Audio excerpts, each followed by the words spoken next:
want you to picture this for a moment. You poured your heart in your business, the ads and social media posts and the late nights trying to perfect the product, and finally it pays off.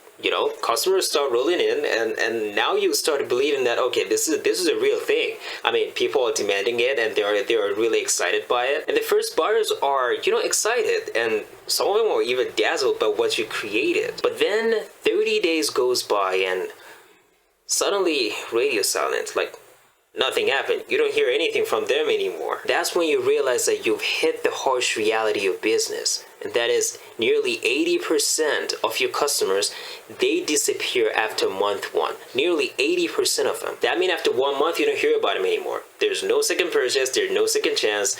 They just off to the next station. And you left wondering, was it something I did, or did I not just give them enough reason to stay? Let me put you at ease, my friend. The problem isn't neglect.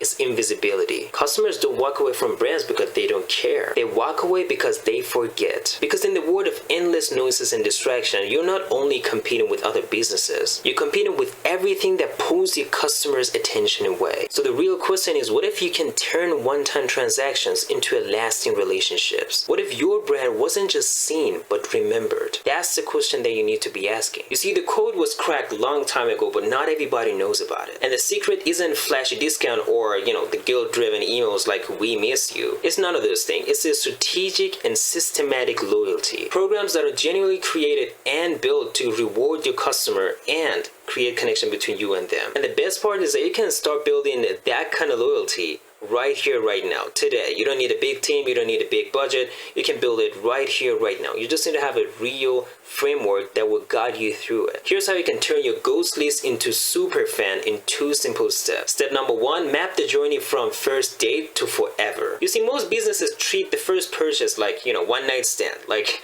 you gone on the first date and then there's no connection, there's no follow-up, there's nothing. You bought that thing, okay, have a nice day. That's it. And so to break that pattern, here's what I want you to do. I want you to launch a welcome series that automate 30 days of nurturing campaign to turn one-time buyers into loyal fans. And so, for example, on day 1, you can send something like, "Welcome to the family, here's a 50% off of your next purchase." And for example, on the day 7, you send them a VIP text saying that, "Hey, if you want these special perks, refer us to one of your friends, and then we'll give you, that ability and that perks." And then, for example, maybe on day 30, you send them something that has so much value that they cannot even believe their eyes that they were receiving that for free. Now, I know it looks like, we're sending only 3 emails a month. That's not what I'm trying to say. This is just an example. But what I suggest, because based on my experience, what I noticed is that if you send in 2 to 3 emails every single week, you'll be able to deliver that message without overwhelming your leads. Because at the end of the day, that's what really matters, man. If you're trying to send them email after email after email and they're not even opening it, you just frustrated them. And at the end of the day, it's not going to end well, because they might, unsubscribe or maybe even report your, email address and things in that nature. So you don't want that thing happen to you. Just send 2 or 3 emails a week, excluding the weekend. Do this during the weekdays, because by doing that, you'll be able to make sure that you have that deliverability, you provide that value, and most importantly, you're not overwhelming your leads. Because at the end of the day, man, if you're, sending emails every single day to your leads over and over again, they're gonna be overwhelmed, and they will be like, okay, well, what this guy's trying to do, right? And then what's gonna happen is that they're gonna unsubscribe or even report your email list.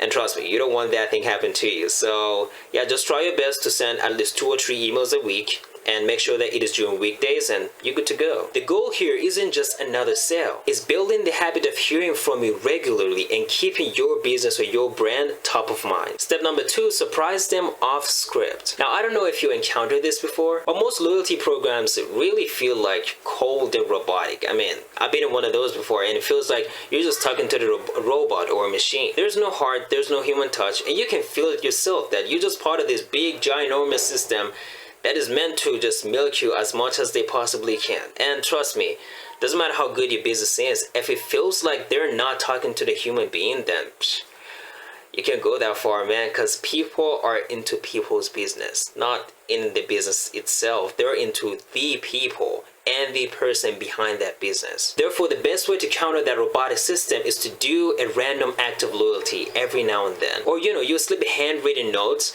inside of one of their product that they bought from you, and you write them, hey, you're our 100th customer and we decide to reward you with $50. Or you send them a VIP text and tell them, hey, we are trying to launch our next product and we want to name it after you because you've been such a loyal fan for a very long time. What do you want us to put in that, in that product? I think you get the picture, right? So the goal here is to do a random act of loyalty in a way that they're not expecting it at all. Like in a million years, if you ask them that, were you expecting that? They say, no, I would not expect that, but you did it. And the reason why we're doing that is because a random act of loyalty creates surprises, and surprises breed loyalty. And when that happens, then they will have a story to tell to the other people. Now you get the picture? And so these are the strategies that brands have used to drop the churn by 60%. And so it's not something that you can say, oh, this is a gimmick, it's not a real thing. Give it a shot and let me know what you thought on it. Because I would love to hear back from you guys that are, watching this, and just let me know, okay, did it work out, or did it work out? How much you reduce your churn? What are the challenges you face? And the best part is that, like I told you before, you don't need a big team or ginormous tech team or big budget. All you need is a framework which you already have right now. And so I'm curious to know, which one are you going to try first, and why did you pick that one?